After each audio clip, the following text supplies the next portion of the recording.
அவன் நாட்டி வைக்கும் பொம்மைதானே மனிதன். நல்லவைகளை செய்ய சொல்வது கடவுள் பக்திதான், தீமைகளை செய்ய சொல்வது தீய சக்திதான்.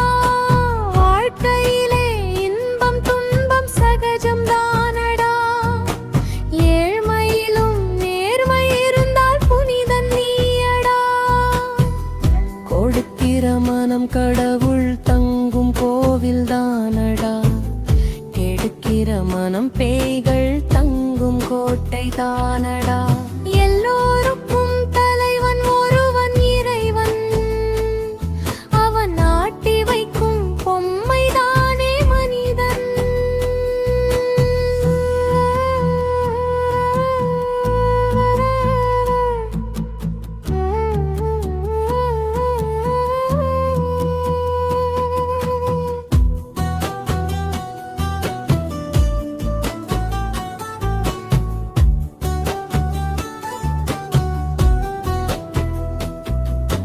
மீனை பிடிக்க புழுவை கொன்னு தூண்டில் போடுவான், அந்த தூண்டில் மீனும் மாட்டிக்கிட்டா மனுஷன் உண்ணுவான். மனுஷனுக்கும் மரணம் வரும் நேரம் வந்தது, அவனை உண்ண புழுக்கள் எல்லாம் காத்திருந்தது. ஆசைகளே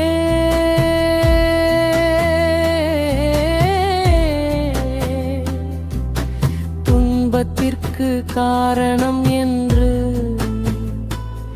இந்த கதையை கேட்டு இன்று எனக்கு நன்றாய் புரிந்தது.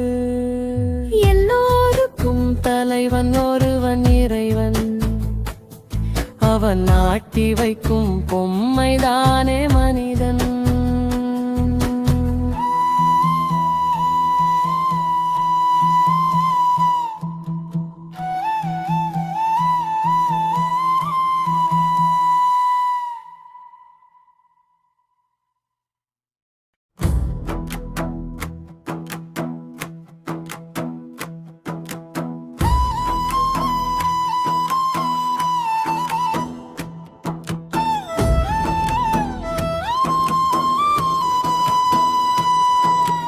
எல்லோருக்கும் தலைவன் ஒருவன் இறைவன், அவன் நாட்டி வைக்கும் பொம்மைதானே மனிதன்.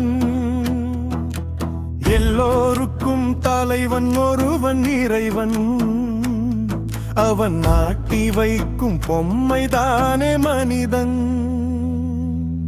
நல்லவைகளை செய்ய சொல்வது கடவுள் பக்திதான், தீமைகளை செய்ய சொல்வது தீய சக்திதான். வாழ்க்கையிலே இன்பம் துன்பம் சகஜம் தானடா, ஏழ்மையிலும் நேர்மை இருந்தால் புனிதன் நீயடா. கொடுக்கிற மனம் கடவுள் தங்கும் கோவில் தானடா, கெடுக்கிற மனம் பேய்கள் தங்கும் கோட்டை தானடா. எல்லோருக்கும் தலைவன் ஒருவன் இறைவன், அவன் நாட்டி வைக்கும் பொம்மைதானே மனிதன்.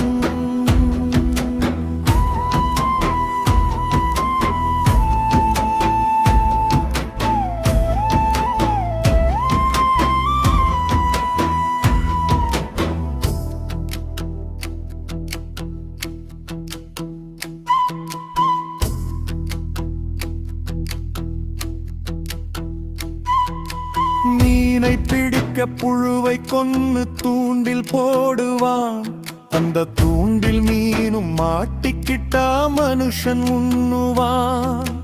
மனுஷனுக்கும் மரணம் வரும் நேரம் வந்தது, அவனை உண்ண புழுக்கள் எல்லாம் காத்திருந்தது.